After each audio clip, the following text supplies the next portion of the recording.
اخواتي كيفكم؟ ان شاء الله تكونوا بالف خير. اليوم ان شاء الله راح نعمل الحمص الحب او مرقة الحمص مثل ما بسموها انتم ببلدكم، وجنبها راح اسوي لكم طنجرة رز وراح اعطيكم اهم الاسرار بالنسبة للرز ونجاح الرز. خلونا نبلش. اول شيء راح اجيب طنجرتي انزل فيها بالزيت وانزل باللحمة. انا عندي هون تقريبا 1.5 كيلو لحمة وبصلتين كبار فرمتهم ناعم.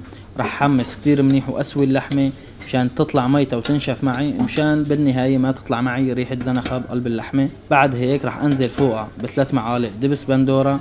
احمص الدبس البندورة كمان كتير منيح، لانه دبس البندورة كمان لازم يتحمص بقلب الطبخة مشان يعطينا الحموضة اللي هي اصلا مطلوبة من الدبس. بعد هيك بعد هالمرحلة راح انزل فوقهم بالمي السخنة. فيكن تستبدلوها بمي باردة، بس مشان ما تكز معكم اللحمة افضل تكون سخنة. راح انزل بعد هيك بطابات الملح، وحصرا لازم يكون الملح طابعت. طبعا عم بمزح معكم، هي من عندي. 100 جرام سكر، فليفلة مطحونة اختيارية. وهون مشان تعزيز النكهة راح انزل بالبندورة. عندي تقريبا 3-4 بندوريات، وتقريبا نص كاسة دبس رمان. هلا راح نزبط عيار المي هيك. طبعا عيار المي في ناس بتساويه رايق وفي ناس بتساويه يعني يكون سميك شوي. انا ساويته هون وسط، وراح تتبخر هي على كل حال، راح تتبخر نسبة كبيرة من المي. هيك بنعمل لهم تحريكه، اضيف شويه مي. وعندي بالنسبه هلا للحمص اللي راح انزل فوق بالطبخه، الحمص طبعا انا نقعته قبل بيوم، وباليوم الثاني سلقته نص سلقه، او فيكم تقولوا 3/4 السلقه مثل ما انكم شايفين. لاحظين يمكن حبه الحمص لازم تتم واقفه شوي، مشان راح نحسب حساب انه هو كمان راح يستوي معنا بقلب الطبخه. هلا راح اشيله يستوي على نار هاديه، ونجي للرز. راح اجيب طنجرتي العملاقه انزل فوقها بالزيت. بالنسبه للزيت للرز يعني اعطيكم، نحن ما انا هون ما عم بستعمل عيارات لانه نحن متعودين، بس الزيت 100 ملي لكل كيلو رز. نزلت بالشعيريه، راح احمص هلا لحتى نوصل هيك مثل هاللون. وهلا هيك راح انزل بالرز.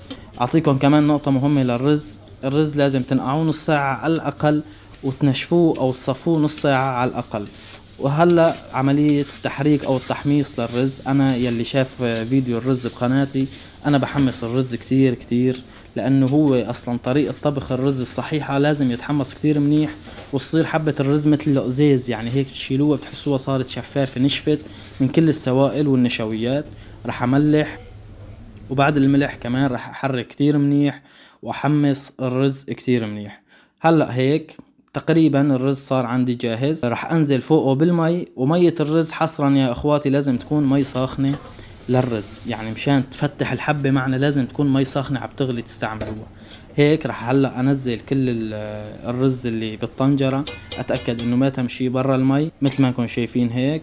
هلا رح اغطي على الرز واعيفه تقريبا شي 5 دقايق مو اكتر، يعني 5 دقايق. وبنرجع بنشوفه يعني لا تفتحوا الرز كتير، مرة واحدة وبس. مثل ما انكم شايفين هلا انا هون فتحته بعد 5 دقايق. شايفين بتحسوا هيك الرز صار يتنفس، صار يعني جور هيك بالرز، وضل فيه شوية مي. هلا بعد هالمرحلة راح اسكر واعيفه تقريبا بس دقيقة لتنشف ميته، بس هيك. وحتى ما راح اقصلكم الفيديو مثل ما انكم شايفين، دقيقة واحدة ومنطفي عليه الغاز. وممنوع نفتح الرز بعد هالمرحلة لنص ساعة. هيك تمام صار عندي جاهز الرز. هاي النتيجة الأخيرة لطبختنا اليوم كلياتها، هاي الحمص وهي الرز. صدقوني كتير طيبة، وجربوها ان شاء الله راح تدعوا لي. يعطيكم الف عافيه على كل حال على المشاهده. لا تنسونا من اللايك واشتركوا بالقناه اذا كنتوا لاول مره بتشوفونا، والسلام عليكم ورحمه الله.